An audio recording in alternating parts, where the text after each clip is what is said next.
সুপ্রভাত।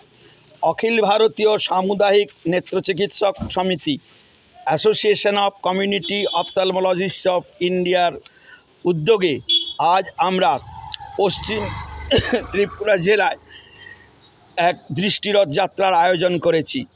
আমাদের এই দৃষ্টিরথ যাত্রার মূল উদ্দেশ্য জনজাগরণ, মানুষকে জাগিয়ে তোলা। কী উদ্দেশ্যে, কিভাবে চোখের যত্ন নেবেন।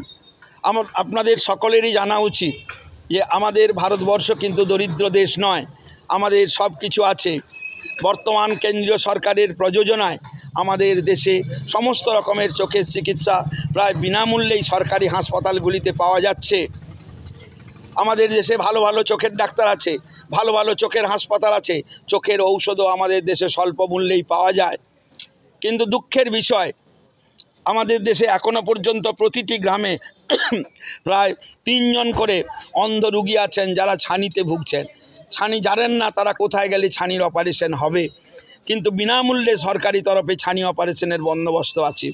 3-4টি গ্রামে ঘুরলে দেখতে পাবেন একটি অন্ধ শিশু, সে জানে না কোথায় গেলে তার চিকিৎসার সুবিধা হবে কিংবা তার শিক্ষা দীক্ষার সে সুযোগ পাবে। তাই আজ সবাইকে জানাতে হবে কোথায় যেতে হবে, কে নিয়ে যাবে, কিভাবে সে সুযোগটা পাবে, যাতে সে এই অন্ধত্বের অভিশাপ থেকে নিজেকে মুক্ত করতে পারে। তাই এই জনজাগরণ যাত্রা, এই দৃষ্টিরথ যাত্রা আমরা ভারতীয় উপমহাদেশের প্রতিটি জেলায় করতে চাই। আমাদের উদ্দেশ্য ভারতীয় উপমহাদেশ, ভারত, বাংলাদেশ, নেপাল, শ্রীলঙ্কার, ভুটানের 1400টি জেলাতে যাওয়া। এই পর্যন্ত আমরা ভারতবর্ষের 85টি জেলায় যেতে পেরেছি, বাংলাদেশের 1টি জেলায় গোপালগঞ্জে যেতে পেরেছি, আমরা নেপালের 6টি জেলায় 11,000 ফুট উঁচুতে নেপালের পোখরা থেকে আমরা জমসম জেলাতেও যেতে পেরেছি।